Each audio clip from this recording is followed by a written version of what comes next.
Ikaw naman mag-opening. Mag-introduction. Hindi ako marunong mag-introduction eh. Ako na lang palagi. Really, nigga? Paano ba mag-introduction? Turuan mo ako. Sabihin mo lang yung mo, parang welcome. Tapos, ano ba?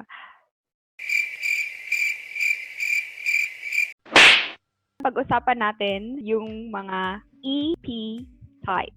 Sila yung ESFP, ESTP, ENFP, at saka ENTP. They serve the human need of gathering. Pagtuunan natin ng pansin yung mga ESFP, tsaka yung mga ESTP. Ano nga ba yung SE nila? Extroverted sensing. Addict sa pag-gather ng mga sensory data, facts, at experiences. At saka, they prefer facts o yung mga nakikita nila sa realidad kesa dun sa mga theory lang or yung mga haka-haka.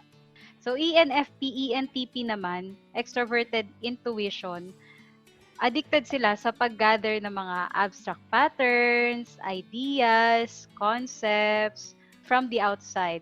Extremely open-minded sila. Mas piniprefer nila yung abstract things kesa what exists in the reality. They are the happiest when they experience new things, new learning, anything new. What about their fears? Organizing and controlling the known information. Para naman sa mga ESFP at ESTPs dyan, Nagkaroon ng problema dito or may missing information. Solution is to gather more and more until such time na sobrang dami ng variables, sobrang dami ng factors, confusing na siya, impossible na to narrow down and ma-pinpoint yung patterns and connections. They can sometimes suffer from anxiety or fear of not knowing the future. Kasi nga, they don't stop and try to process the information. to cease to believe sa kanila. Oo. Kasi pag wala silang pinangahawakan na concrete information, kung meron man, hindi pa enough yun para sa Oo. kanila. Oo. Kaya nagpa-pile up yung information. So, para mas maliwanagan po kayo, ito po yung isang magandang example. I had to meet a doctor dahil nagkakaroon ako ng anxiety attack. Until nagpunta ako sa kasal ni Billy, nasa kwarto lang ako. Ganon din yung naramdaman ko nung kasal ni Ann. Nalulungkot kasi ako and at the same time, naiinggit. Everyone is getting married. Parang wala akong character na pinoportray. I will just be a clown. Patawa lang ako ng patawa. Sino magpapatawa sa akin? Pinaniwala ako ng demonyo na malungkot ako. Nakipag-usap na ako sa Star Cinema. Ayoko na hong mag-film fest. Doon na lang ako sa nanay ko. Punta ako na Amerika. Ayoko naman ng pelikula. Baka showtime na lang muna ako. And then I realized na kaya ako malungkot kasi hindi ko nakikita yung purpose ko sa mundo. I found my purpose and now I vow that I will not quit. I will continue to make everyone happy. Going here and there, finding out what his friends are up to, going to more events. Di niya na alam kung ano yung real cause ng anxiety niya. Ang dami ng variables. Akala niya dahil sa inggit.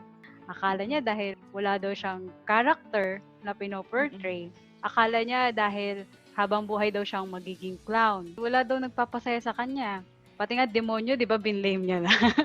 It wasn't until he stopped gathering for the meantime. Stopped doing, film fest for the meantime.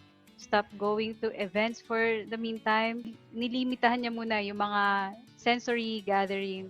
He really took time to process the information para ma-narrow down yung real cause ng anxiety niya. Lack of purpose pala yung cause. Yung sa ENPs, same problem sila. Ang difference lang, ayaw nilang i-narrow down yung abstract concepts na ginagather nila and apply it sa buhay nila. Kasi para sa kanila, yung mga abstract ideas and concepts na to, equally great yan. So, hindi sila makapili. So, ano mangyayari pag wala silang ideas or concept na pina-follow, di ba? Mawawalan ng self-discipline. In short, mawawalan ng sensory control. Para sa kanila, narrowing down is like putting up a rule and they would feel like they're being controlled. Just give a little to the last function.